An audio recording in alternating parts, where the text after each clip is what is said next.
মাঠে তারা কাজ করছেন বিভিন্ন ডিপার্টমেন্টে, এবং এবার দেখেছেন সিভিল সার্ভিসে সবচেয়ে বেশি এন্ট্রি হয়েছে ইঞ্জিনিয়ারিং থেকে 80%। তার মানে তারা মেধাবী। তো আপনারা যারা জানতে চাচ্ছেন যে এদের এই কে কত পার্সেন্ট কোথায় হবে, কারণ এটা কনসার্ন মিনিস্ট্রিতে চাকরি করে, মূলত ডেভেলপমেন্ট মিনিস্ট্রিতে ইঞ্জিনিয়াররা চাকরি করে। এখন রেগুলেটরি মিনিস্ট্রিতেও তারা কাজ করছে, জনপ্রশাসনেও তারা কাজ করতেছে। এটা কোনো জটিল সমস্যা না।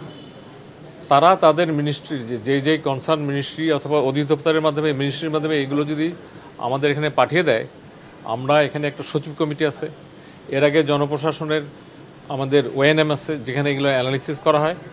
এগুলো পজিটিভলি আমরা নেব, কারণ এরা আমাদের এই সন্তানের মতো মানুষ, তার চেয়েও বয়স অনেকের কম। এই ইস্যুটা সমাধানযোগ্য, একটু আলোচনার দরকার, এর জায়গা মতো প্রস্তাবটা আসতে হবে। আপনি এটা রাস্তায় সমাধান হবে না, এটা সমাধান হবে হলো কনসার্ন মিনিস্ট্রি এবং আমাদের হাইয়েস্ট একটা বডি আছে, এটাকে বলা হয় সচিব কমিটি। যে আমার পাশে ল্যান্ড সেক্রেটারি আছে, এখানে আমার এপিডি আছেন, কালকে ওনারা আসছিলেন, আমি আরেকটা মিটিংয়ে ছিলাম, মিটিং কিন্তু বেশি থাকে, এখন মিটিং থেকে বেরোলাম।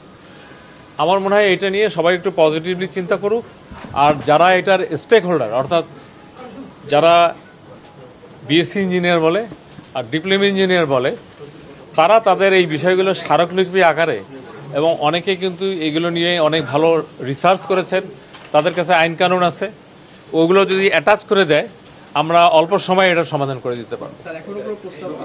না, আমাদের কাছে ওইভাবে তো এই যে আমাদের শুনেছি, গতকাল তো শুনলাম, আজকে আপনারা আমাকে এই যে প্রশ্ন করতেছেন, তা আমাদের সাথে তো আপনাদের কম ইন্টারাকশন হয়, আমাদের নতুন নতুন খবর কম, তবে সামনে ভালো খবর, এবং আমরা নিশ্চয়ই দেখবেন যে তখন আপনাদেরকে ডাকবো।